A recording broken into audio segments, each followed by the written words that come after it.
He didn't think. We got an inside job going on. Good evening, and welcome to the River Falls School Board Candidates Forum, presented by the AAUW River Falls, the River Falls Area Optimist Club, and River Falls Community Television Channel 16. You can get Channel 16's channel and schedule and view this forum on the city's website at www.rfcity.org. I'm Michael Norman, the moderator. The school board election is Tuesday, April 3rd, 2018. There are 6 candidates vying for the 4 open seats on the River Falls School Board. They are Todd Andrews, Cindy Holbrook, Mike Miller, Mike Thompson, Alan Tuchtenhagen, and Kellen Wells Mangold. Let me add that Mr. Wells Mangold was not able to be here this evening, but he has provided a written statement about his candidacy. And for the audience here tonight, the live audience I should say, there are copies in the back of the room if you'd like one. We will begin with the 5 candidates present taking a minute and a half to introduce themselves and to describe their qualifications for being a member of the school board. Next will be 6 questions prepared by the forum sponsors. Candidates have not seen the questions in advance, nor do they know the subject matter. Candidates will have a minute and a half each to answer each question. Finally, and as time permits, they'll respond to questions submitted by audience members. If you want to submit a question, please write it out on the paper slips available from an assistant in the back and hand them in. We will begin in alphabetical order with Todd Andrews. Mr. Andrews. Well, first off, I'd like to thank you all for giving me the opportunity to not only apply for this position, but to have this opportunity to speak to you all in this forum. My name is Todd Andrews. I've been a resident of River Falls for almost 14 years, where I relocated from the Boston area. I have a background in growing up in a poor single-parent background, so understanding what it's like to have to put yourself through school. When I graduated out of public school after 12th grade, I joined the military to pay for college, where I got a degree in plastics engineering. And I started my career as an engineer and gradually moved up in the corporate world to become a global sales and business development manager. And while also earning a master's degree in business administration from the University of St. Thomas while I was working. With this position that I have, the company called Colder Products, where we service the biotech industry, I've had the opportunity of managing a lot of complex projects simultaneously. We've had to set budgets. We've had to live to those budgets. We've had to manage all different kinds of personalities, very diverse people that are from all around the globe. So I have a lot of experience on not only managing projects, but also doing it very efficiently, getting a lot of experience in prioritizing, making sure we're able to get the top stuff done and get as many of the top things done. And I think that would be very valuable for me in this position. And finally, I also have 2 children that go to Rocky Branch. I have a 5th grader and a kindergarten. So for me, this is really giving back. I really want to get more involved in the school system, and I think it's very important to have children in the school system because I'll have skin in the game. So thank you. Thank you, Mr. Andrews. Cindy Holbrook.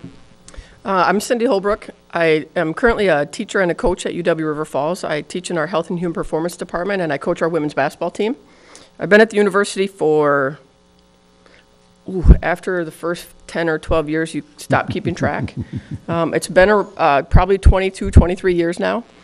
Just moved to River Falls about 8 years ago, actually, when I had my son, and figured out that commuting was not the most beneficial way to spend a 1-year-old's time. Moved to River Falls from Minneapolis. Wasn't sure I was going to enjoy a small town. Moved here and realized that the place to raise kids and to grow a family and to live your life, with the school in town, with the community, things like that. This has turned out to be absolutely the best place that I could imagine being. I have my undergraduate degree from UW Stout. I got my master's degree at the University of Minnesota. It's a master's degree in sports psychology and sports sociology. Right now, like I said, I'm a teacher and a basketball coach at UW River Falls. I think that my experience as a teacher and a coach is one of the things that gives me the experience to be on the school board. I have that in-class experience with students. I think the biggest thing about me is I like to ask questions. I like to talk to people. I'm a little bit nervous right now, more nervous than I was expecting to be, honestly, as I talk to people. but hopefully that'll get a little bit better as we go. So we'll find out. Good. Mike Miller. Thank you. Good evening. I'd like to also thank the American Association of University Women and the Optimist Club for having us here tonight. You're going to find out that we've got 5 here, and Kellen, we have 6 really qualified candidates for these positions, so I don't think you can make a bad choice. Some of the things that are unique to me in my experience, again, my name is Mike Miller. I've been on the school board, finishing up my 9th year, so my 3rd term. We've done a lot of things over the last 9 years. We've implemented a 4K program. We've implemented community education. We've hired a superintendent, which if you talk to people, the most important role of a school board is the hiring of a superintendent, and we feel very good about the superintendent that we hired. We've implemented a one-to-one technology in the classroom across all of our grade levels. We have passed our $18 million referendum that helped start us in the right direction with our facilities. I am currently the chair of the Finance and Facilities Committee.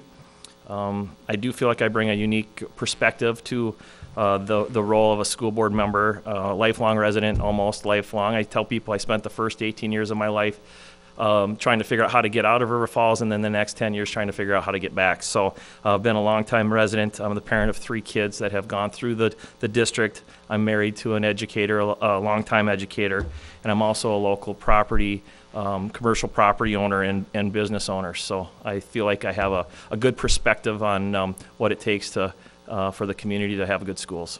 Okay. Thank you. Mike Thompson. Thank you, Michael. Thanks for the opportunity to be here. It's a privilege to share a little bit about myself and why I'm running. I think one of the things that I always think about when I think about why I'm doing this is my passion for education because of some particular experiences I had with teachers as I was going through the school system. I grew up in Minnetonka, left for quite a few years, got a bachelor's degree from the University of Colorado in chemistry and biology, and then a PhD back here at the University of Minnesota in molecular biology. So I'm trained as a scientist, and the unique experience that I'm referring to was I was kind of a late bloomer. I wasn't really a great student in the early years of school. Eventually my brain caught up to my age, and I was able to start performing a little bit better. But teachers all along the way really encouraged me to follow my passion and develop the skills I needed to engage in that passion. And that's what I did, and I've had a really rewarding and successful and fun career. My family's lived in River Falls now for 14 years. I've been married for 33 years to a woman I'm still madly in love with. We have 2 beautiful daughters who are through college now and out on their own, doing great. And it's just find it to be a privilege to be here and have the opportunity to potentially serve the community in this capacity. Thank you. Alan Tuchtenhagen. Thanks, Mike, and thanks to AUW for doing this. This can be kind of a thankless task to do these, and I really appreciate the fact that you host these regularly and give us an opportunity to talk to the community and the community hear what we stand for. My name is Alan Tuchtenhagen, and I have lived in River Falls for over 30 years. I've been on the board for about 9 years, a few months longer than Mike Miller, and I love this place. I've lived in town. I currently live out in Clifton Township. In terms of my background and just some things about me, I have 3 boys who all have gone through the River Falls school system. My oldest 2, John and Daniel, and my 3rd one, William, is currently a junior in high school.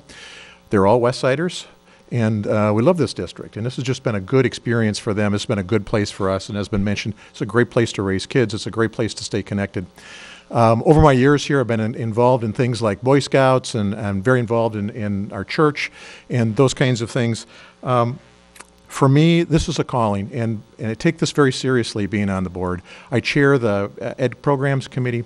My wife Cindy and I really have committed to the time that's necessary to do this. It's important work supporting students, families, teachers, staff, and the community as a whole. So, thanks. Thanks, Alan. Now to the first question, and again, before we go to that, if you came in a little late, there are slips of paper in the back if you have a question. Maybe a question will arise during a presentation, and you'll think of something. Don't hesitate to get up and go back and get a slip of paper, write out a question, and give it to one of the assistants. We'll start with the first question, and again, you'll each have 90 seconds to answer it. And the question is this: describe your understanding of the role of a school board member.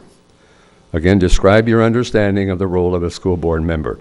And we're going alphabetically at the beginning of each section, so we'll begin with next in line, Cindy Holbrook. Yep, I think the school board has to be a public link to our public schools. So it's, the school board, I think, has to be out in the community learning about the school. It has to be, like Mike said, I think one of the most important parts of the school board, one of the most important responsibilities is hiring the right superintendent, helping get the right people on the bus, hopefully helping get the right people on the right seats on the bus, and really empowering the people that are in the classrooms, that are our administrators, that are our teachers, trying to create the best policies and the best situation that we can for our schools. I think that we are at the forefront of setting the policies and the guidelines and things like that, but we're not the board shouldn't be the people in the schools. That's the administrators, that's the teachers, and I think they know better how to apply things within the school. So, we have to work with the community, we have to help set the vision, we have to work on the strategic plan, and I think that's the board's responsibility to support and create the best education opportunities that we possibly can in the community, and communicate with the people that are the stakeholders in that, which is really the whole community. Okay. Thank you, Cindy. Mike Miller. Thank you. What she said. Really, we are the liaison between the community and the schools. We're the eyes and ears out in the community. We are advocates for the kids. We are advocates for the staff, and we are advocates for the taxpayers of the district. Our role is to oversee. It's not to get in the weeds and tell principals how to do their job or teachers how to do their jobs. We are to oversee the policies, the implementation of the policy and procedures. One of them, as I said earlier, and as Cindy stated, this hiring of a superintendent is when that need arises, is an extremely important part of the job, because they're the ones that set the strategic initiatives for the district. We are developing and helping to develop, working with the community and the staff when we develop the strategic plans and implement those plans, and then we are charged with making sure that those are implemented the way they should be. We are in charge of rating and supervising the superintendent. We do a rating every year and make sure that we're heading in the right direction that the community wants us to be moving in. Okay, thank you. Mike Thompson. Well, I'd reiterate one of the key roles is hiring a superintendent, and I have to say that the board, this current board and the previous board, whoever was on it, some of you were on it, who hired the previous superintendent and the current one, have done a fantastic job. I think all signs are that the school district is really running well and things are going well.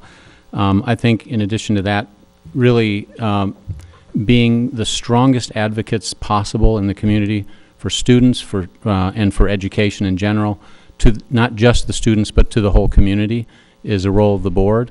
Bringing passion for that to the community is, I think, really important for the board to exhibit to the community and, as an example, live it out. And then I think ultimately the goal of all of this is to make our school district's public option the best option for all of the students in this district. So. Ellen Tuchtenhagen. For me, in my time on the board, my mantra has always been our job is to make sure the school district is well run, not run the school district. And to do that, we hire good staff. We make sure that we put things in place so that we are a district of choice for teachers and staff. We want to be a district where teachers would want to come and work and stay. So our goal is to do that and put that together. We've got to be fiscally responsible. This district has to be stable. We have to have community support. It's interesting that the majority of people who will vote in this election on April 3rd won't have kids in the school district. It's important for us to be able to convey the value of what we're doing in the schools to those people, but also realize we represent them too. And so what we're doing, and the value of a school district is multiple, and everybody benefits from a robust, fiscally sound, well-run school district. The most important thing for a board member is time commitment and commitment to the job. This takes a lot of time. On average, I'd say 15 to 20 hours a month minimum in terms of the board meetings, multiple board meetings. Monday, we had 3 meetings stacked on top of each other. All the referendum meetings we're running to right now, plus reading and digesting all the material. You need, as board member, to make the time to read, engage, learn all that information, and then be that conduit to the community and to the teachers and to the school community as a whole. Thank you, Alan. Todd Andrews. This is when you go last. You guys use up all the good stuff. All great points. I think being a member of the school board is basically you are the face and the representative of everybody in the district. You need to make sure that you are representing and executing on the needs of everyone within it, including the students, the teachers, the administration, and all the parents and the community members. And that involves also being a person that we obviously there's a lot of work that goes into it, and everyone on the board currently and anybody on the board in the future is going to put in their best efforts. But while we all don't know everything, we need to make sure that we have open ears and listening to everybody within the district, making sure that everybody in the district has a voice and we're considering it and we're executing it to the best intentions of everybody on the board. I think also what a good board member does is benchmark outside of our district. We have a great district, but there's a lot of other districts. Are we at least performing as good as others? Ideally, we're exceeding it. At a minimum, we're benchmarking to other communities, but ideally, we are exceeding it. We're setting the standard. So always understanding where we are and always trying to continuously improve is very important. And exactly what Alan says, I believe you get out of this what you put into it. A lot of us have day jobs. This isn't a full-time job, and juggling a lot of time is always going to be difficult, but making sure that you maximize the time you can. You make sure you put in as much time, but also make sure you're putting in as much efficient time, that you're making sure you're getting stuff done, not just meeting. So thank you. Okay. We've completed that question. Question number 2, and we'll begin with Mike Miller on this one. He's next alphabetically. School board members are elected to reflect the community and its values relative to public education. Identify what you believe to be 3 core values in the River Falls community and how those are reflected in the expectations placed in our public schools. It's a long one, let me repeat it. School board members are elected to reflect the community and its values relative to public education. Identify what you believe to be 3 core values in the River Falls community and how those are reflected in the expectations placed on our public schools. Mike Miller. Well, first thing, one of the things that we all value is the safety and security of our staff and our students.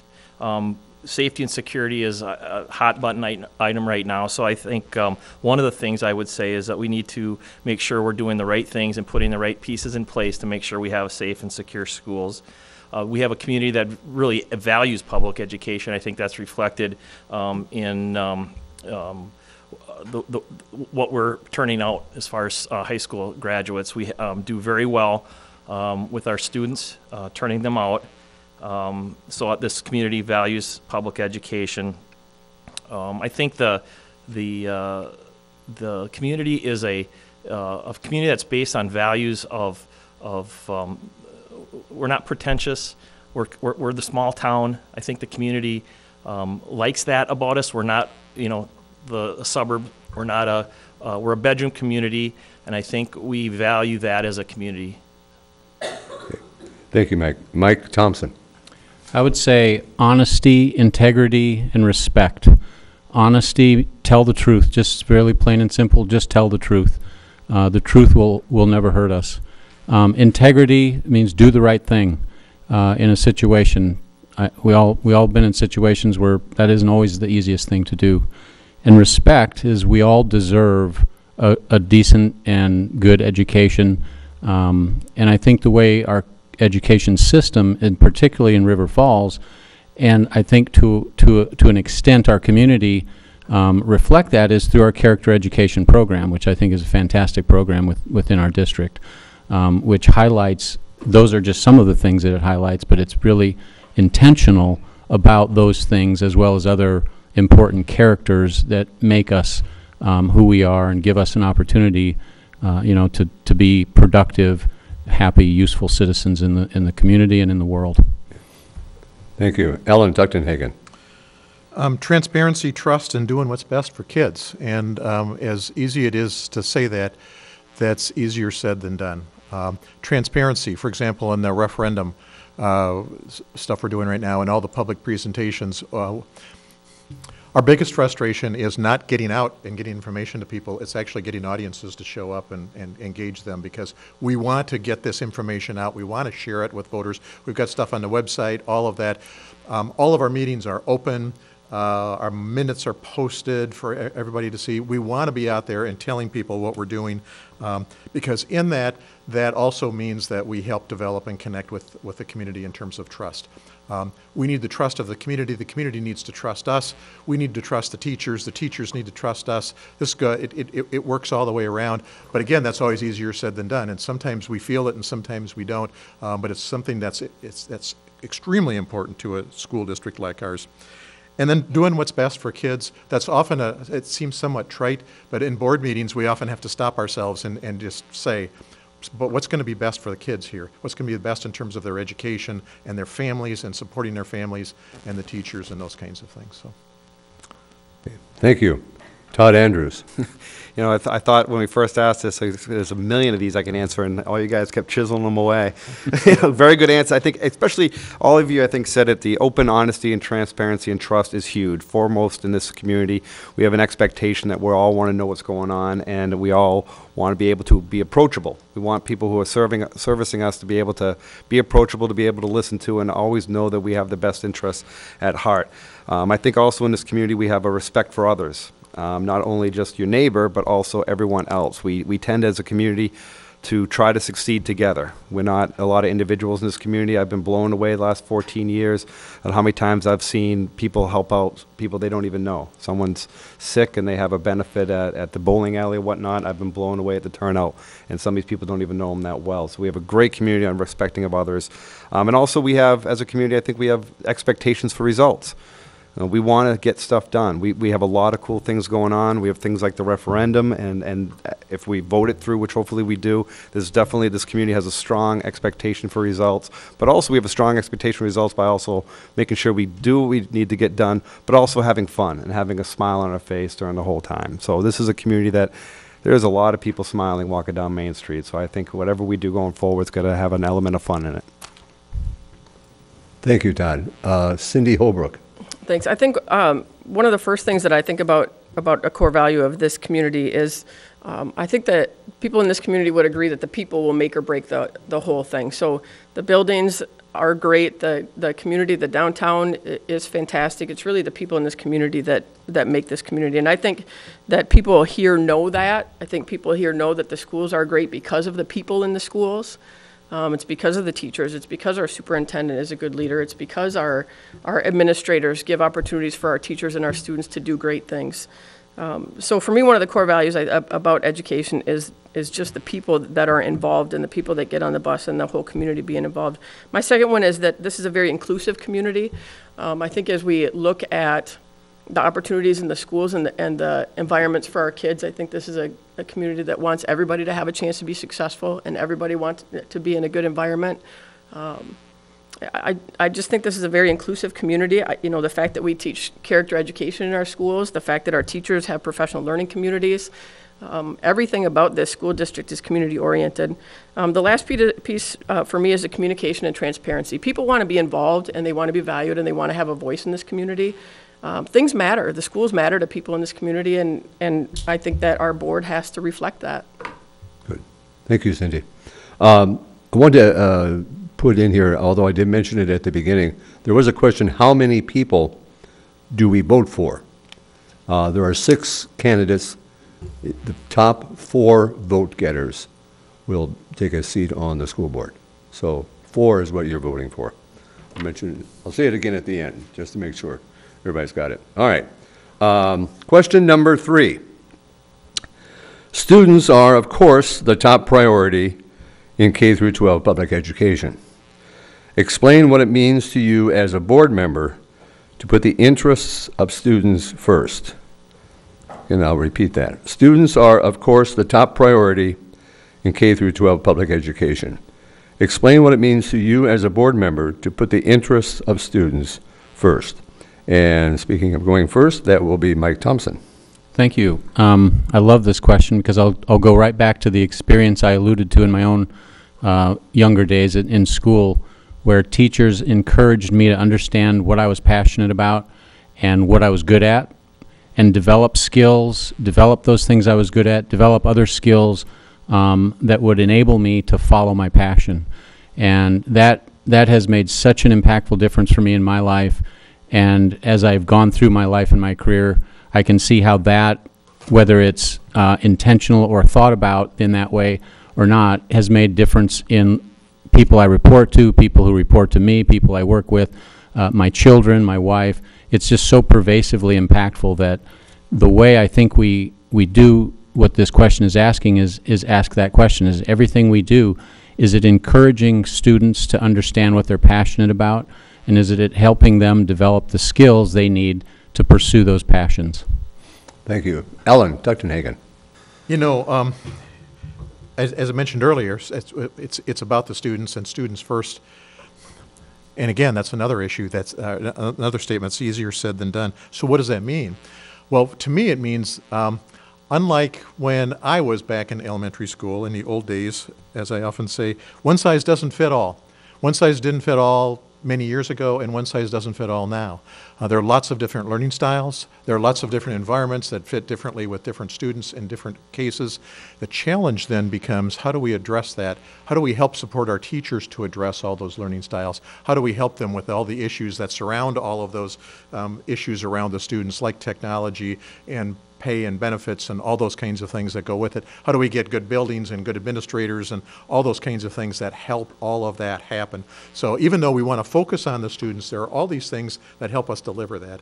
And we might think, well, yeah, we do one-on-one instruction in this district, and we like to do one-on-one initiatives. The challenge is that means technology support, that means supporting our teachers and learning the technology and helping the students grow and develop in it. So one size doesn't fit all, but we need to recognize that and realize the vast diversity of our students' learning styles and where they are, because all kids have potential, all kids have the ability to learn, and for us the big challenge is how do we support that as a board in a district to make that happen. So. Thank you. Todd Andrews. Obviously, I would hope all of us have the students as coming first, because otherwise why would we be on the board? For me, it has an extra special meaning to it because I'm a parent.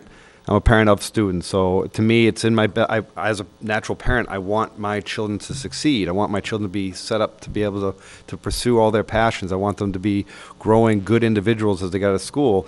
And by being in this position, I can also not only help them, but help everybody else. So it's, again, going to a point I made earlier that we all succeed together. So it's in my own selfish interest a lot of times. I want my two children to succeed, but the best way to be able to have them succeed is to have every student in this community succeed with them. I have the benefit of traveling around the globe a lot with my job. I've been all around. I've been in Asia, I've been to Europe, and I find that as the rest of the world is willing to out-hustle us. And if it's in our best interest to make sure that we're producing adults in the future who are able to compete in the global market. And I say compete, I mean being able to be very strong contributors to their market, very strong contributors to society, and be able to improve America by creating these adults. And we have that ability right from the grassroots by growing them as students. Thank you. Cindy Holbrook. I guess I take a little bit of a different approach to this, in that I think, as you look at the district strategic plan, all 8 goal areas are connected to students and putting them as the top priority. So that is a huge reflection to me that this district does exactly this. What I think it means is giving our students great leaders. If you want to give our kids and our families the best opportunities, you give them great parents that connect with them and communicate with them and have time with them, and you give those parents a great community to be in, to find out things that maybe connect with different kids, and you create these communication communities where you can give kids the best opportunities. So what I think you do is you give the kids great leaders. You help your teachers have opportunities to connect with the kids and to have time to give them great lessons and to create personalized learning and to connect with the kids in a way that they know what will reach them and make things meaningful for them. So you give them great leaders. You give the teachers great administrators that are going to create great opportunities for them to grow into themselves and grow into being able to connect with the students. So I guess that's the biggest thing for me. And my family would say, if you want to put students first, my kids' only request for me being on this school board is that I turn their classroom into a bounce house.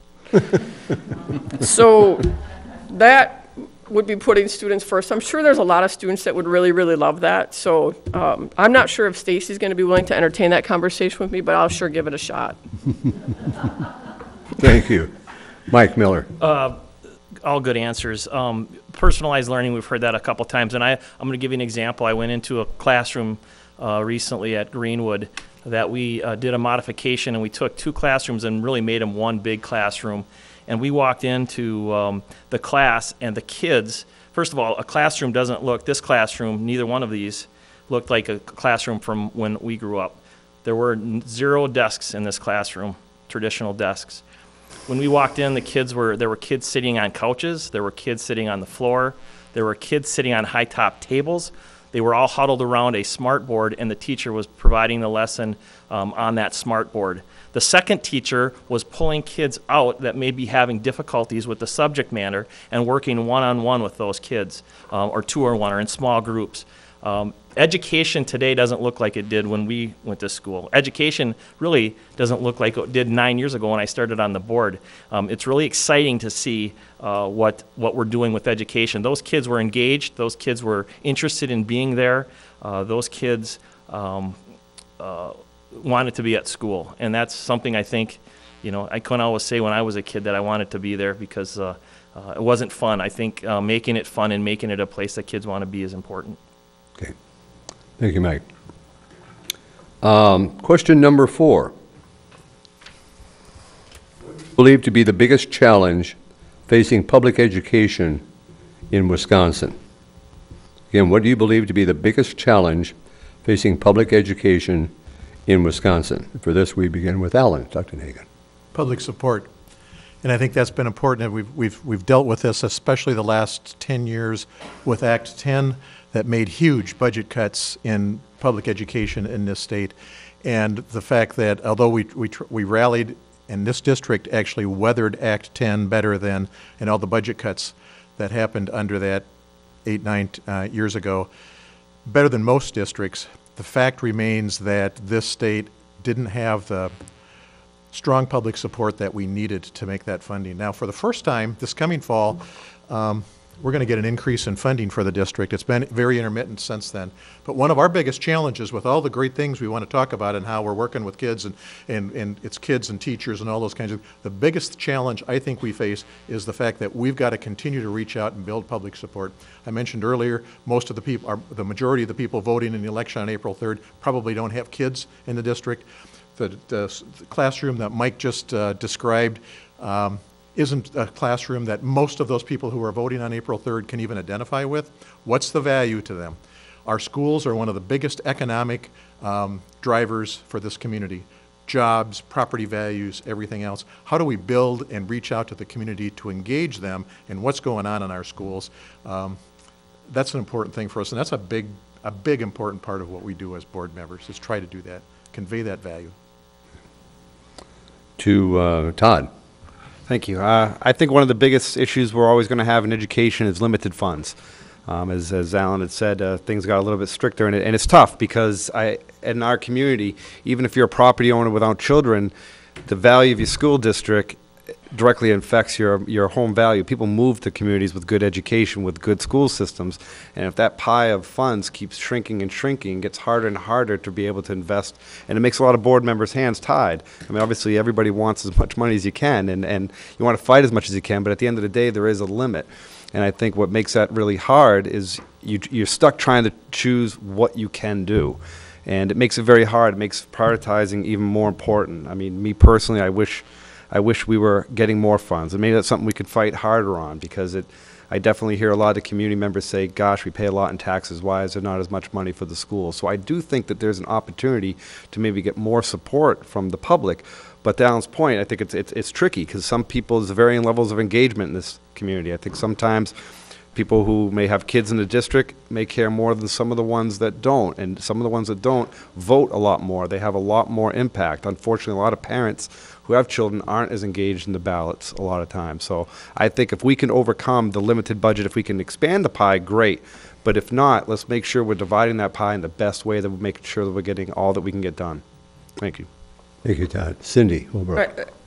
Clearly, state funding is the biggest challenge for education in Wisconsin right now. There's no question about it. I work at the university. We have the same challenges over the last handful of years where really critical positions are being cut and opportunities for students are being cut, and students and families are funding more and more of the opportunities in the schools that families haven't had to do before.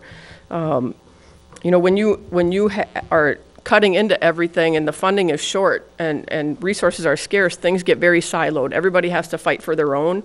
It creates less ability to work together, to create great opportunities, to create innovative things for people. Staff morale goes down, opportunities for our students go down. The state funding is just so critical, and I think that's clearly where this referendum is so important for this community. It's gone backwards in a way that's painful to be part of. So hopefully we will see a little bit of light at the end of the tunnel here and start moving forward. But state funding, and along with that, I think the safety and security of our schools is something that's just a huge national issue right now that has to be resolved here and figured out. And there's a lot of different ways to do that. I don't know the best answer to that, but it's something that has to be on the table. Okay. Thank you, Cindy. Mike Miller. Well, funding, certainly. I will. They've elaborated on that. Our schools and our students are a reflection of the where they're growing up. They're a reflection of our society. How do we get our parents engaged in the process? How do we get reluctant learners' parents to support the teachers and to support the school while trying to challenge their child to be educated? How do we get kids from free and reduced families to take AP courses? How do we get more people involved in extracurricular activities, give them something to do after school, be it band, choir, athletics? We have a ton of opportunities for kids. I think we're and I think we also spend too much time on standardized testing. I think we're losing a little bit. The teachers are losing their ability to be creative and to do their job and tailor the job to the way they want to do it. Sometimes I think we're spending too much time teaching to the test and not allowing our staff and our teachers to teach to what they're passionate about and what they see in their students and what the students are passionate about. Thank you, Mike. Mike Thompson. Well, I agree with everybody up here. Funding is the number one issue, I think, and I don't need to re-explain it. It's been explained very well. But I'll take it to the next level. What is the impact of that? One of the impacts of that, I'm trained as a scientist, but I've been in the business world as an entrepreneur in the last half of my career. And there's this saying, maybe you've heard it, it's money follows opportunity and talent follows money. And we should be darn glad that that's not implemented in the education system the way it is in the business world, or we wouldn't have a single teacher in the district. So I think one of the impacts is we've got to figure out how we're going to continue or get back to competitive wages for our teachers and our school system employees across the board. These are passionate people. I know a lot of them. They care so much about what they're doing and about the students that they work with, to the point of like doing things that most people in most careers wouldn't do for their for the students that these people do it for. So I think that's been a devastating effect of the lack of funding or the reduction in funding, and I think that's really a serious challenge. Thank you, Mike. Question number 5. If elected, what might your top priority or priorities be during your first year in office? Again, if elected, what might be your top priority or priorities during your first year in office? And we're back to the top of the order, and Todd Andrews. I get to go first because Kellen didn't show up. It's a short alphabet. Well, to be perfectly blunt, the very first priority for me would be, I will be honest, I'm new. This is my first time on the board. I don't have the luxury like Mike, who has 9 years. I would spend a lot of the first year probably drinking from the fire hose. I'm not going to walk in and say I already have it all figured out and know exactly what to do, and very first meeting start pounding my fist on the table saying we need to do this. So I'll definitely spend a lot of the time learning, asking a lot of questions, not only of the board members, but a lot of the teachers, a lot of the faculty, and a lot of the other parents in the area to get to understand more what needs to be done. After that, I really would like to dig in more on the details of the funding that we do have. And I think I've said the word prioritizing a lot tonight. I want to make sure I'm understanding where our money is going, where is there better ways to divert it, to maximize it. Are there currently inefficiencies that we can lean out and be able to take on more with what we currently do have? And also, I'd love to try to research more on how we can compensate teachers better. I think that's much harder to do in 1 year. I agree with everything they said. Something I didn't say in the very beginning was I always have an envy of education. I wished I was a teacher. I grew up wishing I was a teacher, a math teacher, a science teacher. And I'll be perfectly honest, I went into the private sector. I chased the money. And I went into the private sector because I was told teachers don't make enough money. And that's scary. I think there's a lot of people out there who could be great educators. And I always have a fear that the educators could leave because of that. So, thank you. Thank you, Todd. All right. Cindy? You know, I sorry. think in the first year for me, I'm in a similar boat. This is a new environment, a new situation for me. I think it's really important to listen, to talk to people. Probably my biggest strength as a person with just my personality is I ask questions. I genuinely want to know what are people's experiences, what are their ideas, how can we bring them to the table. You know, I just want to talk to people. I want to talk to people on the board and learn more about the strategic plan and how it's being evaluated and just the roadmap of that. I want to talk to people in the community. What are the top priorities and their ideas and how we can continue to improve our schools. I want to talk to the teachers and create open lines of communication with the teachers. And I would really like to hear from the students more and see them have a voice. One of the things that we have at the college level is we have a lot of opportunities for our students to talk to our administrators. And I think that's really important. So really the lines of communication, listening to people, talking to people is going to be my first priority. And the referendum and the financing is going to be a gigantic issue in the next year, whether the referendum passes or not. The financing, planning, the details of the referendum and what's best for our students and creating an inclusive path to do that is going to be important. And if it doesn't, figuring it out is going to be huge in the next year. Okay, thank you, Cindy. Mike Miller. Well, we take our direction from the community, and you know, one of the things the community is going to tell us here on April 3rd is about our referendum. And so, as the member of the ad hoc committee with the referendum, that first year will be a lot of, if it passes, will be a lot of work for our committee to make sure that it's done properly, that the taxpayers that have given us the go-ahead with funds to make sure it's done in a cost-effective way. So as a person on that committee and on the Finance and Facilities Committee, that year will be tied up with that. There are some other things that clearly will be important too. I think like I said earlier, the safety and security in the buildings. I think we need to do a better job of staff training. I think we need to do a better job of looking at other alternatives, things like resources. Do we need more police liaison officer?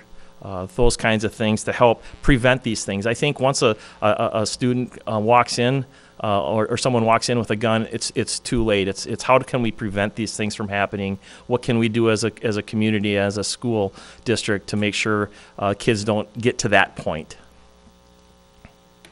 Okay, Mike Thompson. Well, I guess I see this as related to the last question, and so I'm new as well. I'm not here to second-guess previous decisions by the board or anything. I think this school district has been run very well. I think one of the emphases that I would bring, though, is connected back to what Alan articulated so well about public support for education. And I think there's no system that has a more or broader set of stakeholders than education. I mean, everybody in the community is a stakeholder. Everybody in the world ultimately is a stakeholder of how well we educate ourselves in our population. And so I think one of the things I would do is be very intentional about finding ways to really just maximize stakeholder input into all of the conversation, the processes, the decisions that get made. I mean, you can't make every decision by committee, by having everybody just vote on it like a referendum, but I think there are ways to bring a lot of stakeholder input into processes so that everybody feels like they have a role in it and maybe get their buy-in in things and help promote more public support in general for education.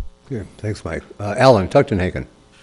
You know, I'm optimistic. I'm going to, and if our referendum passes, then the next year, actually the next 2 years, will be taken up a lot with how does that money get executed. We've got the plans out there, but we haven't invested a lot paying architects and those kinds of things until we know is it going to be passed. Then we got to engage the architects back in, get the drawings, get the plans in place, get the bids out, get the bonds sold, all those kinds of things, and involve the community in all of that.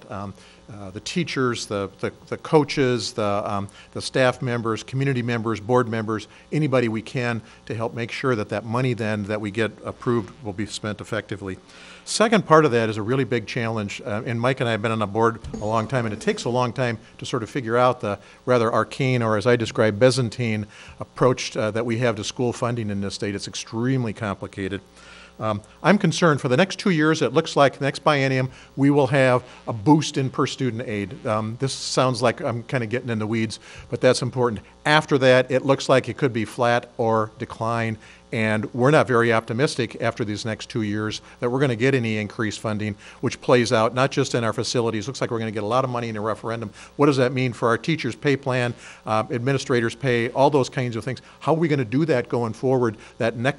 After this next year especially, we're going to really have to struggle hard to make sure that we're finding every dollar we can to put on pay, to put on the maintenance facilities and those kinds of things that we really need. So I think next year, referendum, but then also looking long-term in terms of fiscal things. So. Okay. Thanks, Alan. Question number 6, final prepared question here. And it's been touched on in some of the answers and some of the questions, but it is something on everyone's mind. Students, teachers, staff, and the community should expect public schools and related learning environments to be free from violence. What measures, if any, would you advocate to ensure that River Falls schools are safe and secure? Again, students, teachers, staff, and the community should expect public schools and related learning environments be free from violence. What measures, if any, would you advocate to ensure that River Falls schools are safe and secure? And we begin with Cindy Holbrook. I think this is the million-dollar question. I think if there was a solid answer to this question, it would already be implemented across the country in every school. I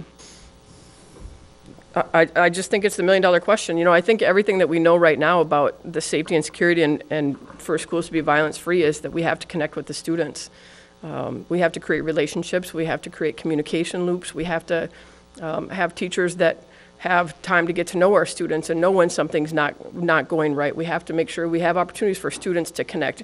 We have a great character education program here. We're creating friend benches out at some of the elementary schools where kids can be included. I think bullying is something that teachers are very proactive about trying to solve. So really, I think creating safe schools free from violence, I think a lot of that is relationships, communication, being open, paying attention. I believe it's all in the front end. Like Mike said, it's before the front door opens, and creating those relationships. And a lot of that is people in the front lines in the classroom. It's between the students, it's with the teachers and the students, and our administrators have to create those environments. So, you know, how to do that? I'm telling you, it's a million-dollar question. Write a book and publish it and retire quick. Thanks. Mike Miller. I brought this in, and I think this is step one, and we've already started. I think our character education program that we have sets us in the right direction. If you look at these active shooters that walk into schools, there seems to be a pattern. They're kids that were not happy in their situation, and nobody lent an ear. Nobody helped them out. It started at an early age. She talked about the buddy benches at all the schools. It's a bench where kids that don't have anybody to play with sit, and the kids are coached to, hey, if you see someone sitting there, go play with them, connect with them, build relationships with them. That's how you stop this stuff from happening. Like I said earlier, if once a person has walked in and come up with a plan, I think it's too late. Now you're reacting. A lot of times you see too that the kids put things out on social media. They tell what they're going to do before they're going to do it. Have your eyes and ears opened. Be trained. If you hear something, say something. We talked a little bit in the past about adding mental health workers to our district as far as social workers. Should we hire a social worker to help kids? Should we add a police liaison, embed them in the schools, which is, again, building relationships with kids to try to prevent this stuff before it happens? Thanks, Mike. Mike Thompson. Yeah, I mean, this is a tough question, and I'm not sure if I have really much to add beyond what's already been said. I think, but I think it comes down to our students having a strong sense of self-worth and a sense of hope about their own lives and their future. And the character education program, which has been already mentioned, is really, this is one of the reasons I think it's such a great program, and I think we just need to continue to be really intentional about that, support that as much as we can, live it, be, as a community, be examples of what that is supposed to be, and what that is creating, and do these other things that Mike talked about. I think one of the things we've done in our schools is limited access in the past couple of years, or 2 or 3 years, where we've modified so there's only a single point of entry, at least at certain times of the day, where you have to go in through a certain door. All the other doors are locked. And, those are kinds of measures I think we have to take, those sort of common sense measures as well. But, Thanks. and Cindy's right, if somebody can figure this one out, and I think the whole world and certainly the whole country is thinking about it really heavily right now. And I think the country is actually moving more right now with ideas and churning ideas than for a longer period after the last incident than it has in the past. So that gives me some hope. Thanks, Mike. Alan Tuchtenhagen. Student safety is a big issue, and it's not just recent. Student safety has always been a big one for us. The last referendum, as Mike just mentioned, we spent quite a bit of money changing the entrances to our buildings. We also just went through a process of removing the voting place from the middle school. In fact, we had a meeting here in this building with the city council, and there was a lot of concern about, so why are you pulling voting places out of our out of public buildings? And our concern is that, we restrict the entrance to these buildings all year round, except on election day, we open them up and let people come and go. And it didn't make sense. So a lot of these issues have been hard for us to move on, because the community hasn't always put 2 and 2 together to understand why we're doing them. We're going to do more. And I think in this next referendum, we'll be taking some money from that, and we'll probably take some of our operating funds to do even more things. But I want to really emphasize the fact that student safety isn't just violence. It's not just, our students' safety isn't just about shooters, okay? I wish that we had the same indignation and concern about all of our student safety issues, mental health, physical illness, violence and bullying, and all the kinds of things that our students face all of the time. I wish we could get as many people fired up about supporting us getting another social worker or 2 in the district as they are about hiring another police officer in the district. I'm not opposed to bringing another police liaison officer in, but I wish we had as much public support and concern and support to get more social workers, help our teachers, and support our teachers and train our teachers to help deal with these kinds of situations, because it's not just violence, it's not just gun violence. There are lots of safety issues that go beyond that. So, Okay, thank you. Todd. Yep. Again, great answers. It's hard to really add on to it. I really wish there was an easy solution. I think it's frustrating that we even have to talk about it. It's sad. It usually gets elevated when something bad really happens, and sometimes as a nation we try to solve it with one issue, and it's very complex. It's a little bit of a whole lot of things, and I think Mike said it very well earlier, that if someone's in the door with a gun, it's too late, and there's a lot of stuff you got to do up front, and we in this community we already do a really good job of communicating it, but you can't communicate it too much. So even ramping it up more, not only just not bullying, but making sure that there's engagement amongst the peers. Are we engaging the other kids? Or the kids feel like loners? I mean, high school can be very difficult for a lot of kids, and it's a period of time that a lot of them outgrow it at some point, but during those 3, 4 years, it's really hard. And they can feel left out. They can feel passively bullied. And are we doing a good job of teaching our kids to make sure that there's respect for the other students? If there's a kid by himself, are you talking to him? Are you ignoring them? Are you avoiding them? Are you snickering? So making sure that we don't leave those kids left behind. And I agree with Alan quite a bit on his point. I do support the idea of a social worker very much, someone that students can go to. If there's a kid that feels like that they can't talk to anybody, maybe they can't talk to their parents, maybe they don't have friends. If there's somebody within the community, not community, within the school system to be able to come to and go, hey, I need to just either vent or talk or just express some of my concerns. Sometimes they just don't have someone to go to. And if we can engage a lot more of these kids, maybe some of this stuff could help be prevented. Don't know if it will, but if it doesn't hurt at all. All it does is still make the high school experience even better. So thank you. Thank you, Todd Andrews. Well, that ends the prepared questions that we have. Well, now we're going to take some questions from the audience. And I have quite a few, actually, 8, 9, 10, or 11 or so.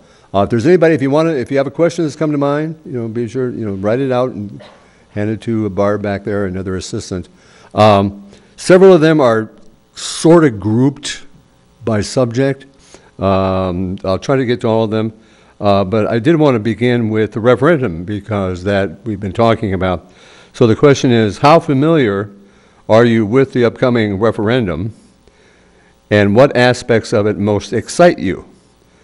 Or I could also add, are most interesting to you. I don't know if school board referendums are exciting. I mean, the outcome can be very exciting. So we'll start with this one. How familiar are you with the upcoming referendum, and what aspects of it most excite you? And we're beginning the answers with Mike Miller. Yes. Well, obviously, having sat on the ad hoc committee that narrowed down, I don't know, $70 million, $80 million worth of asks down to the 46, I think 46.8 that we came up with.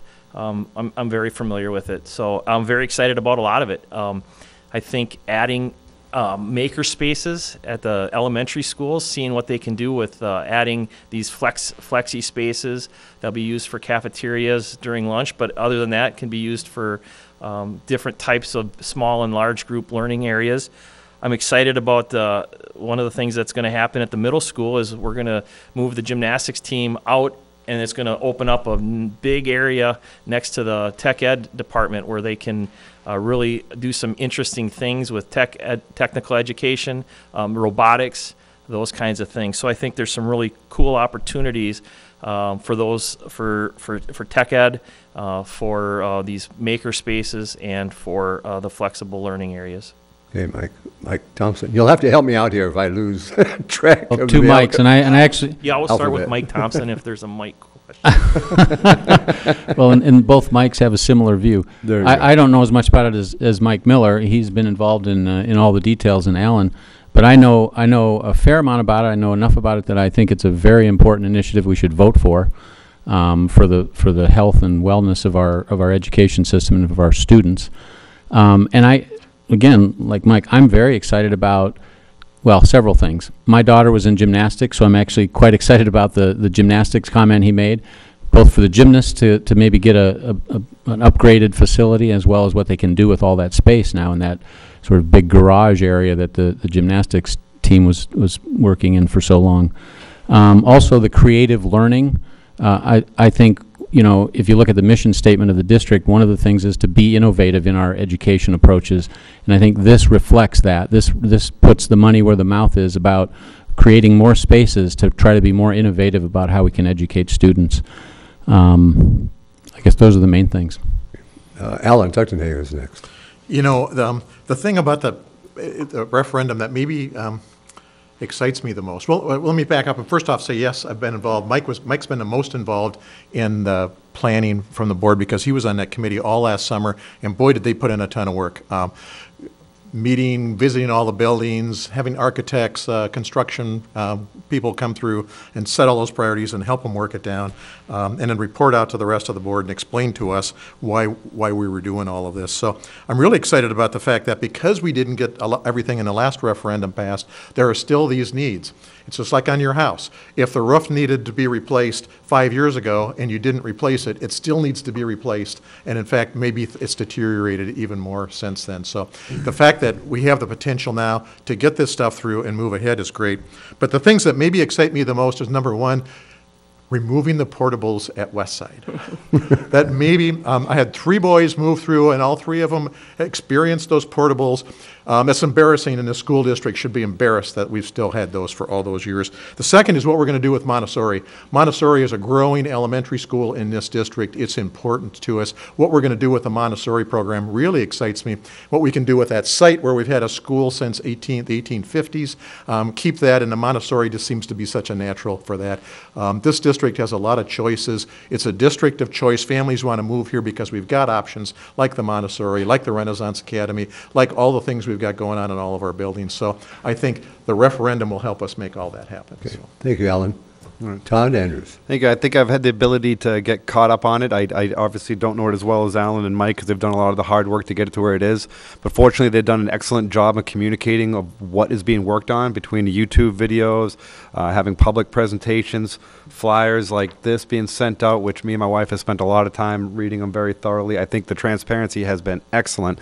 I think I'm very happy with how transparent it's been about the impact on taxes, which I think we can broadcast more. It's such a minor impact on taxes. It seems like for lack of a better term for a sports analogy, it seems like a layup on being able to do it. There's a lot of things I'm excited about the referendum. I do like that we're improving the classroom experience, adding classrooms. I definitely, even though it's not as maybe as attractive, much of a selling point, but improving the facilities. I mean, there's some photos that Jamie had shared in some of the presentations that are just downright embarrassing on some of the facilities schools, and that's if you don't fix those things, those are just going to be long-term incurring costs. So it's great that we're taking care of it now. But the final thing I like that they broke it up into two questions, but yet I'm also still passionate about the second question. It's a lower cost item, but the fact that we're going to create more opportunities for the athletics. I have my son right now is in 5th grade, and he is completely as athletic as they come. And we are shuffling around trying to find spaces to play at all times, and that's not going to get any better. We're improving our athletics in this town, but we're running out of spaces to be able to go to. And I actually really have a strong passion for question number 2 along those lines. So thank you. Okay. Thank you, Todd. Cindy Holbrook. Well, first of all, I'm not nearly as familiar with it as Mike and Alan. I think that's clear when you're in the bottom floor conversations about it. Obviously, you know a lot more about it. I was part of the planning group for the Falcon Center, which hopefully anybody that lives in River Falls is familiar with the Falcon Center. It's the gigantic, beautiful building on the south end of town. Getting to be in the discussion on buildings like that and projects like that it's a great experience. It's a way to really be inclusive. One of the things that I learned from that is you have to make sure that you're communicating with people that are in the buildings and using the space and talking to the teachers and talking to the students and really finding out how is this going to be used and how can we do it the best for the people that are involved. I'll tell you one thing about the referendum that I'm the most excited about is when you take care of facilities and you create the best learning environments for students and for teachers, it feels really cool to go to work every day. So the feeling of commitment that you get as a student and as a teacher and as administrator in the school buildings when your community is willing to take care of those facilities and wants to improve them and create these great opportunities and these innovative learning spaces for you, the feeling that you get and the confidence that you get in your community is priceless. That's one of the things that I am the most excited about this referendum. Okay. Thank you. Mike Thompson will get the next question, and they are two separate questions, but they're related, so I'll kind of mush them together, and this will be for Mike Thompson, right? Yeah. What does equity in education mean to you? And how specifically can the school board support more equity here? Now, there's no definition of equity, so you have to use your own. So that's the first part. What does equity in education mean to you, and how specifically can the school board support more equity here? This, I believe, is related. How do you stand on separate gender locker rooms and bathrooms? How do you stand? What's your position on separate gender locker rooms and bathrooms? Mike, you can begin that. Okay, we'll need a little clarification on that second one, but on the equity question, I actually think a good reflection of that is in the referendum. So I think of equity as if you feel like you're a stakeholder in this and we're all in it together, you have equity in it, because you're getting something out of the education system, even if you're not a student in the school. And what we're getting out of it is educated people who come back and make our community better in economic ways and social ways and so on. So I think actually this referendum represents what the school district and the board is doing, an example at least, of one thing that represents sharing the equity, giving everybody an opportunity to have equity in the system. And that's a really positive thing, I think. Well, let me add this to the first one. I'll do a moderator's Sure. jump in. Do you believe there should be separate bathroom facilities for transgender people? I don't, this issue is kind of, for me personally, it's a non-issue. I think we should have non-gender bathrooms, and the issue goes away. And like Todd, I travel all over the world. I've been to 34 countries. This doesn't seem to be an issue in most of the places I've ever been. All over the place, airports, public buildings, private buildings, non-gender bathrooms are just commonplace. Restaurants. I just don't understand why this is an issue, so. Thank you. Alan? Well, two parts of the question. The first one about equity, and there's a difference between equity and equality, and they sound the same, but they're not synonymous. Equality is like everybody gets a chance to go to 5th grade, and all the buildings have classrooms about the same size. Equity is really giving everybody an equal chance in each of those environments. And I think it sounds like a fine a splitting hairs in that, but they're important, because equity means that everybody gets a chance. Everybody gets a chance to learn, gets a chance to be taught, gets a chance to learn at their level. And it's an important challenge for a district like this to learn that, to understand that, to grasp that, and to actually live that. Bathrooms and locker rooms in terms of single gender neutral. Gender identification is a significant issue for this generation, for our society today. I think it's an important one for us to deal with as a district, to grow with as a district, and to help our parents, family, and the community come along with us in this. So I agree, this doesn't seem to be a problem in the rest of the world. I work in Minneapolis every day in an environment where these things aren't as big of a deal as they might be in River Falls. That doesn't necessarily mean that this community can embrace them just because the school board decides to embrace them. This is where communication and reaching out and working together as a community can help us address these issues and look at best practices. What are other school districts doing so that we can learn from them and move the community heads? Okay. Thank you, Alan. I guess I'm a little confused in the first question. Is it equity or is it equality?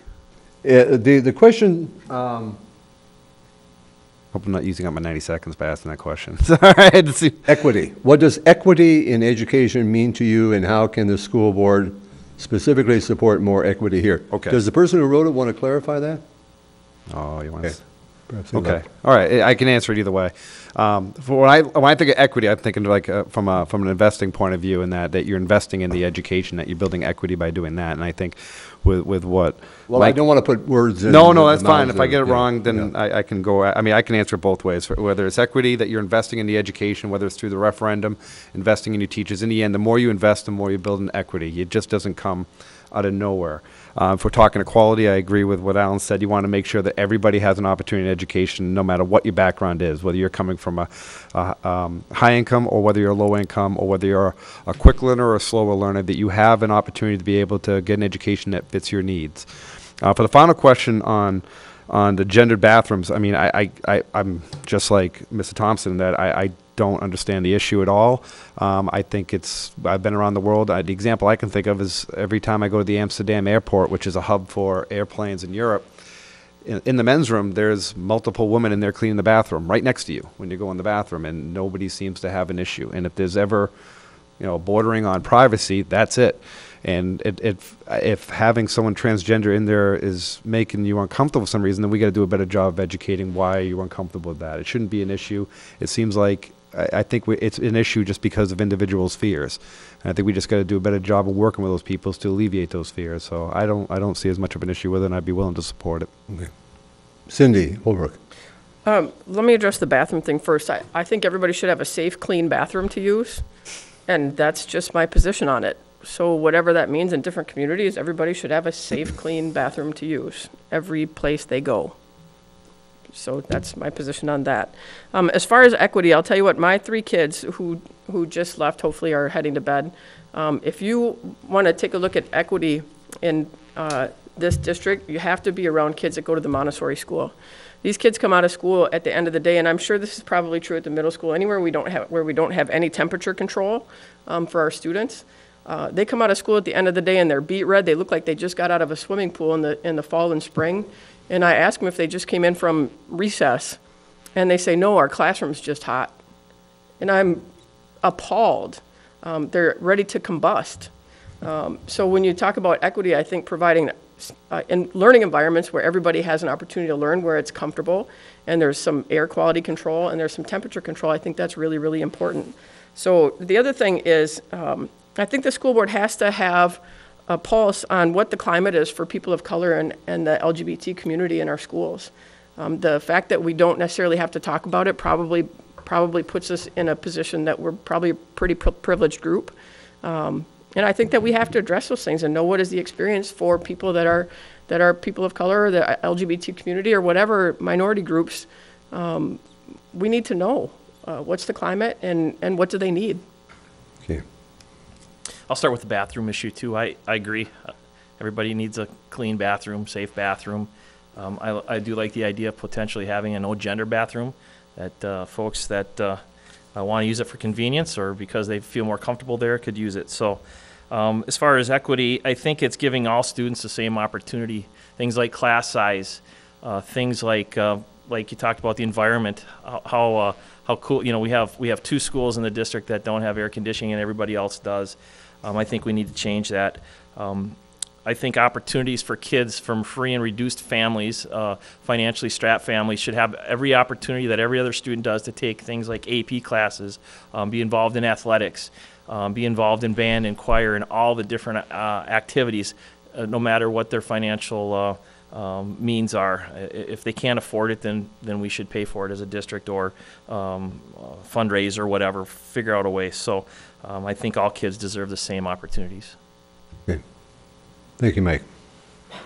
Again, we've got a number of questions that are somewhat related. We're down to about our last 8 or 9 minutes here. And several of them deal with communication. So I'll kind of make that the subject. One says communication with the community was mentioned as the role of a local board member. In what ways can or should school board members communicate with community members? So what kind of communication should take place? There was another one, what are the most effective ways for school board members to advocate at the state level, it says here, but you could make that advocate in the community or nationally. So let's deal with those two, dealing with communication. Communication with the community was mentioned as a role of a board member. In what ways can or should school board members communicate with community members? What are the most effective ways for school board members to advocate at the state level? I think we're to Alan next in line. Okay, communication. One of the interesting things about communication is just because we say we did it doesn't mean we did it. Communication has to be sort of a two-way thing, and often we can try to communicate, and if people don't hear and understand what we're saying, or vice versa, groups who are trying to influence us or get word to us, they might feel that they have told and told and told, and somehow, if it hasn't happened, communication hasn't happened. So I think we always need to be conscious of how people get their information, how they process their information, how they understand information. So that's why there's so many avenues today, whether it's the newspaper, face-to-face, are we there, is it social media, whatever. That's why with our referendum this year you're seeing so many different platforms. There's Facebook information, there's stuff online. Jamie's out and others are out doing face-to-face presentations. We're bringing people in. We've engaged people in a whole variety of ways.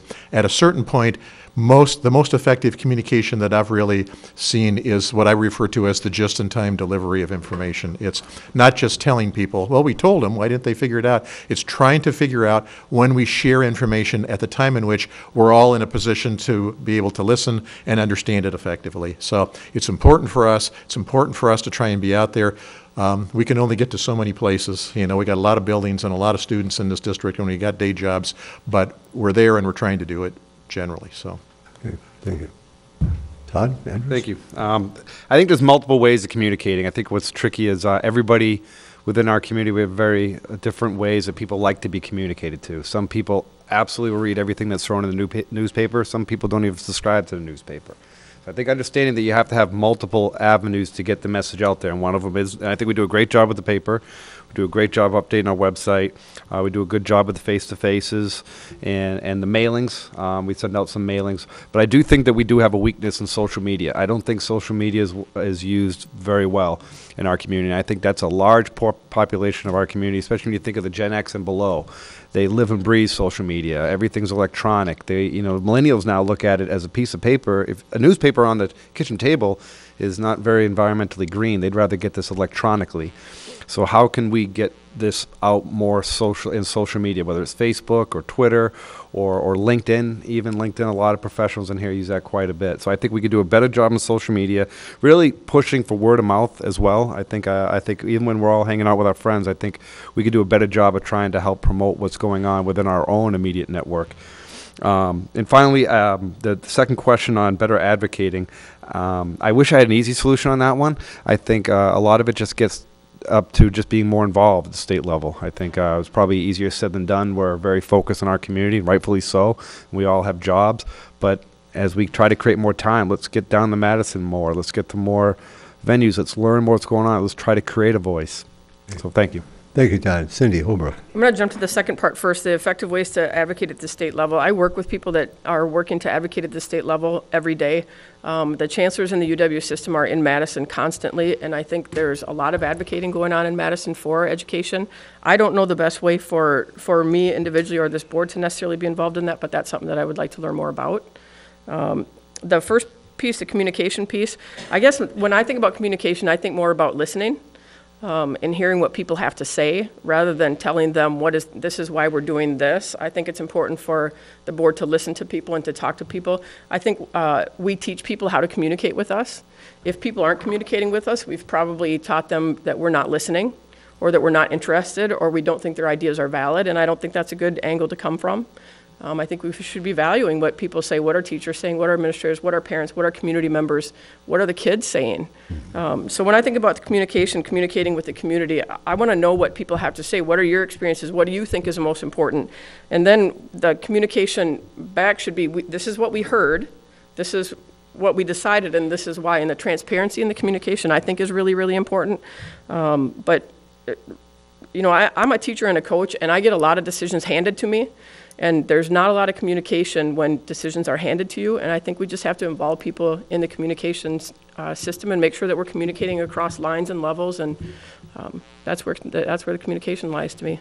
Thank you. Mike Miller. As an individual board member, I think it's important to be active in the community. I'm involved in the Lions Club. I'm involved at different clubs, and I'm talking about school issues one-on-one with people as they are coming up. We're talking referendum now. Talking different things as they come up. So I think developing relationships and being active in the community and talking to people face to face as an individual board member. As far from the school district's communication with the public, I think we need to support our district's efforts to improve the website. I think improving our social media, as Todd talked about. I think we're doing a much better job. I was looking at my feed before I came tonight. I think I had 3 or 4 different posts from the school district showing the new question 2 on the referendum and different things. You're always seeing pictures of kids in the classrooms and what classes are doing. So we've come a long way over the last year. Monique Squires has done an awesome job getting us up to speed. There's still room for improvement, but boy, we're doing a ton better than we were before. As far as advocating, again, it's building relationships. It's getting to know your local representatives and communicating with them as issues come up. Okay. Thank you, Mike. Mike Thompson. Yeah, I'll start with the advocate part of the question as well. And I think clearly writing letters, visiting your politicians, your representatives, and going to those sessions when they hold them in your district are just critically important. That's what we need to be doing. If we really care about what decisions are being made and we want to have input, we need to be doing those things to be able to have input. I also had another way of thinking about that advocate. Actually, when you read the question, I was thinking more, how do we advocate for students, and not necessarily at the state level, but for them, for their purposes, for their well-being. And for that, I was thinking one of the things I'm excited about doing, whether I get on the board or not, if there's a way to do it without being on the board, is getting into schools more and actually visiting with students and getting to know them. I have a reputation in my family as the guy who always asks everybody, what makes you tick? And I like to talk about, like, what's meaningful to you. And I want to do that with students and really understand them. And that goes to the concept I agree with also of, you know, really a large part of communicating is listening and understanding what's coming at you, what's coming from the other person. I personally am excited about that. And lastly, communicating with the community about the school. I think on big issues, the way the board has handled communication about the referendum has been spot on. You couldn't do it any better. It's pervasive, it's consistent, and it's out there. You can't miss it. Okay. Thank you, Mike. Speaking of students, what is your opinion about the national high school students who are speaking on behalf of gun control and school safety? What is your opinion about, let's just say, those high school students who are speaking out on behalf of gun control and school safety? Where are we at here now? I think Back to me? Todd. back to Todd, right? You were dying to give me that, Alan, weren't you? I think it's a very fascinating one. I think it's a great question. Kind of like what I said earlier, I think it's sad that we have to get to a point that students are doing this. I really wish they weren't doing it, just because that would mean that there wasn't an issue. And I won't get into the debate of whether or not, you know, guns of play. I mean, that's a very hot topic for a lot of people, but I will say I find it very exciting to see the passion of the students. I can't recall ever seeing this kind of passion from students nationally, that they are getting out there, having a voice. I mean, there's been times in the past that you may have seen some, but this is pretty powerful. Kids are demanding to have a voice, and they want to make sure that they're being heard. And I think we should take that as a hint. And I don't think we want to get too lost on the topic that they're maybe talking about right now, which is an important topic. But you also see that, all right, that's just one topic. There's got to be a lot of other topics that they care about. And they're probably feeling like nobody's been listening to them for a long time. And they really want to get out there and be heard. So it just shows you the importance. And a lot of people have said it tonight about the importance of listening. I think everybody at some point during one of the sections have mentioned it. It's key. We got to also not only just be listening to all the people in our community, but those students. And I think it's pretty powerful, and I think it's pretty exciting. And if we don't listen, they'll keep going out there with the next topic, which won't be progress. We want to make it so they don't feel the need to get out there, that they are being heard, and that we as a community and a nation are addressing their concerns. Good. Thank you, Todd. Cindy Holbrook. I'm a believer that sometimes you have to take a stand. And for students to take a stand and do it in a visual, public way, sometimes that's the stand that you have to take. So I'm proud of them for taking a stand, though. You know, you see the walk out versus the walk up part on social media, and walking up to people and getting to know people and creating the relationships that we talked about earlier. And I think it really has to be twofold. So I think a walk out, sometimes you have to take a stand. But I think you also have to include the walk up and create the connections and understand that. The one thing that I would like to see from it is, you know, I think taking a stand is important, but I think taking a stand from an educated position is really important. So for students to understand, what are the current gun policies, what are the things that you want changed, what are some ideas to make that change, and really coming from an educated position. A lot of that, earlier when I said we have to put students first, we have to give them great leaders. And I think this is an opportunity for some great leaders to step up in the schools and communicate with kids and help educate them on the situation, and teach them that taking a social stand is really how a lot of things are changed. Mm-hmm. So if this is their way to change it, it's something that needs to be changed, so go for it. Okay. Whatever you got to do to make it happen. Thanks. Mike Miller. I agree 100%. Certainly they have the right to do that. It's their First Amendment right to do that. So they can go out and the free speech and all of that. I do wish they had as much passion about sort of that prevention piece, that walk-up piece. I do think that we're missing it. They're part of the solution to this thing, to stop the violence in the schools. You know, the kids are the ones that have their ear to the ground. They understand what's going on. They're the ones that are seeing what's out there on social media and those kinds of things. So I just hope that they help with the solution of the prevention side of it. Okay, thank you. Mike Thompson. Oh, I don't know who asked this question, but I'm so glad you did, because I am so impressed with those students. I just love the fact that they're doing what they're doing. And this is independent of where you fall on the issue, but it comes back to those students are on fire and they are teaching the entire world how to make something happen. That's about figuring out what you're passionate about and then figuring out how, you know, what you're good at and developing a few skills to help you follow that passion. That gives me hope for this generation as coming up as leaders of the world. And I think I agree with the step up or the walk up or whatever it is. I love that concept as well, and I think the fact that they're doing what they're doing has opened up the opportunity for people to be thinking in those realms as well and bring up ideas like that as well. One of the things I'm so impressed with is these students are not letting this issue fall into the kind of camps that the divisiveness wants it to fall into. Some people will say, well, you think it's just a gun issue, but it's not. Well, you think it's just a mental health issue, but it's not. And they're really balancing across the continuum of trying to understand what this issue really is, and not letting the divisive positions kind of dictate or react to them and dictate how they go about it. I'm really impressed with them, and those students give me hope. Thanks, Mike. Alan, Dr. Hagan? You know, the protests out there, when I see it, as an old student activist myself, I love it when I see students engaging and wanting to get out there and express themselves. These students were doing it across the nation in a thoughtful, organized sort of way. This wasn't random, those kinds of things.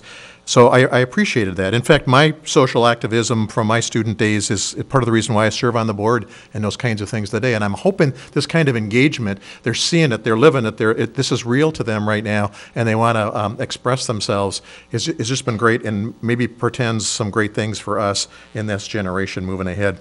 One of my worries in all this is that this may not be a teachable, we may miss the opportunity to make this a teachable opportunity.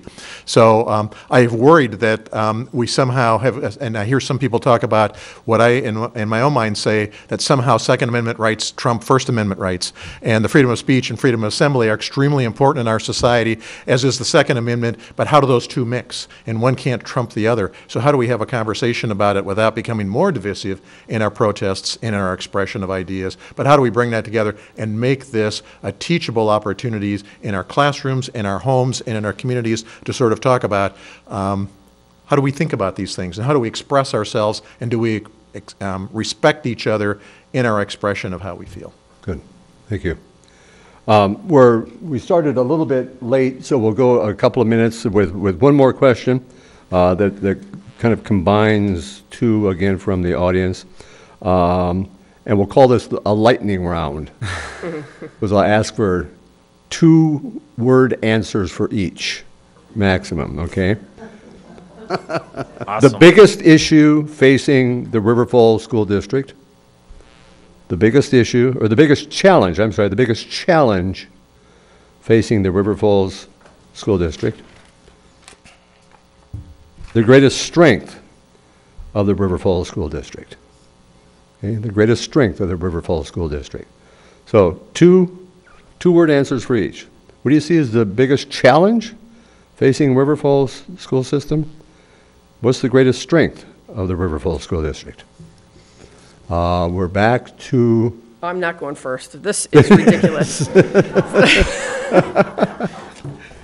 Lightning round. Those are 2 words. for each. 2 words each. One of you guys 4 use my words 2 total. words. That's easy. You want me to go first? Yes. Sure. Funding. We've already covered these things, Right. right? Funding. Yep. That's my 1-word answer. The commentary is that maybe it's going to get better for the next year or two. And on the second one, it's character education Okay. in terms of the strength. Who wants to jump in next? This is the end. Took funds. I'm going to add, since you only said funds with 1 word, I'll say limited funds. I do think that's the biggest challenge. And the greatest strength, I think, is that we have passionate members. I think there's no question it's the funding. And for the greatest strength, we just have great people here at every level. That was 2-ish. I was going to say great people as a strength. We have great people in this district. And I put managing growth. This is a growing district, and how do we manage it, and how do we staff it, and how do we do it? So I would say managing growth would be a challenge. and great people would be a strength. Okay. And I would add, the funding thing is our biggest challenge in state support. What we have going for us is a community attitude that supports education, and I'll toot our horn a little. We have a functioning board, which is not always the case in most school districts. I mean, we get along, we talk, we can get through meetings in a constructive, productive way. Thank you. Thank you all. Well, our time is up, so we'll conclude this special River Falls School Board Candidates Forum. Remember, the school board election is Tuesday, April 3rd, 2018. The top 4 vote getters will be seated on the school board. The polls are open from 7 a.m. to 8 p.m.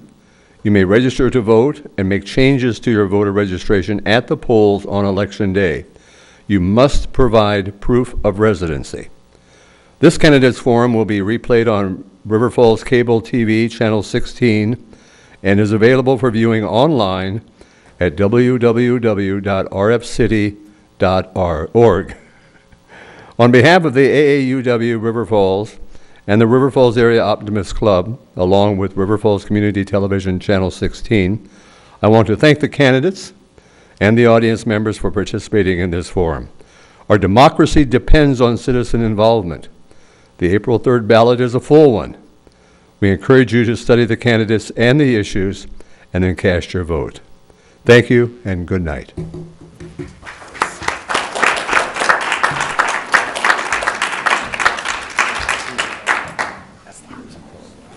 my goodness. It goes out downhill from here.